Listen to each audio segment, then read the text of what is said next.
How's it going, guys? My name is Zach with the Movie Castle, and today we're going to be taking a look at Spirit Camp. This is from 2009, directed by Kerry Beyer, and stars Roxy VanDriver, Brandon Smith and Julin. And the top of this box will tell us that this movie is like Friday the 13th meets Bring It On. And I guess that's a fairly apt comparison. One thing that you need to note with this movie is it came out in 2009, so that's just a few years after Hatchet. Hatchet really did start the modern wave of retro throwback films. And retro throwback films, yeah, recently they have devolved into weird sitcom-y things, but back in the day, they were made by horror fans, they were filled with a ton of Easter eggs, they were just trying to go back to what they liked and what worked. And in general, they were pretty fun movies. And yeah, Spirit Camp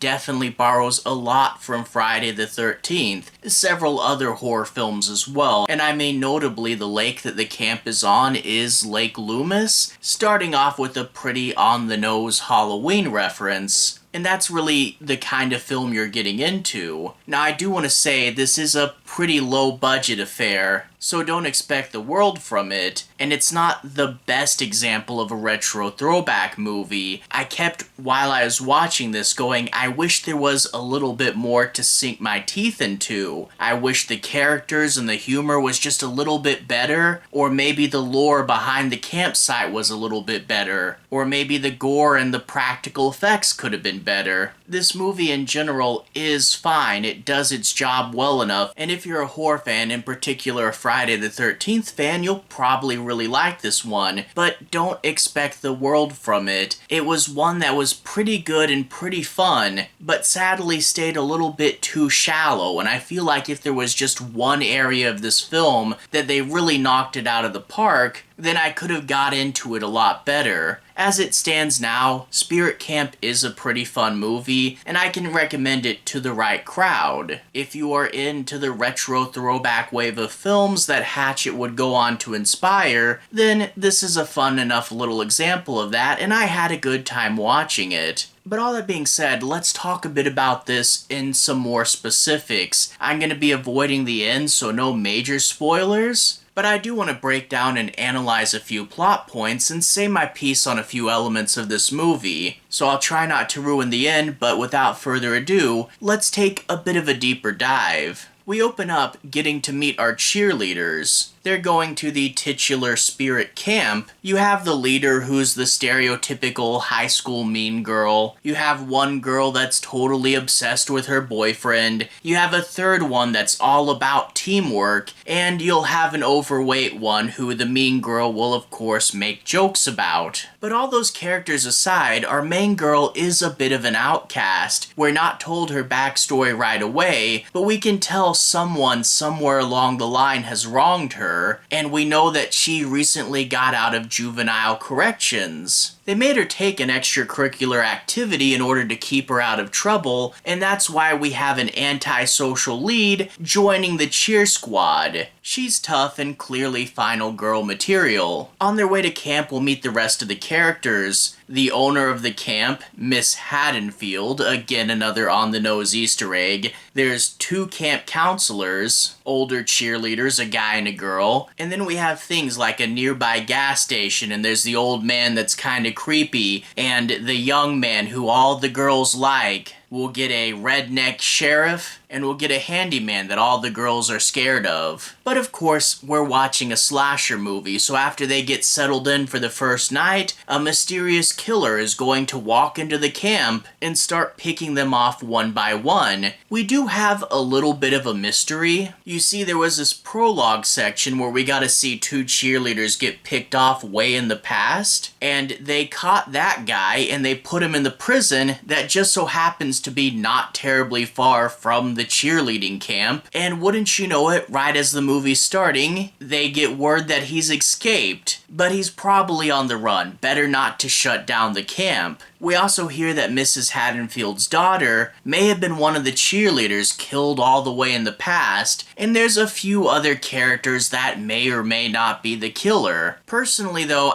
I don't think the mystery's that great. I was able to guess who the killer was like right off the bat, but also there's not that great of lore. The guy who killed the people in the prologue is kind of just a generic killer, and even though we will eventually get to see this killer in a cool mask, I never felt that he was super special or super impressive. And like in the first Friday the 13th, you didn't know who the killer was until the end, but you had all the rumors of it having a death curse. There was something about the mystique of it all that just wasn't as interesting in this film. We do also run into quite a few budgetary issues. I mean, this is a spirit camp, but the whole camp only seems to have a few buildings and maybe like 10 people at the whole place. The movie's plot takes place over the course of just one single night, and we don't even really get any routines that the cheerleaders do. It feels more like an excuse to stick the characters somewhere than it does actually going to camp.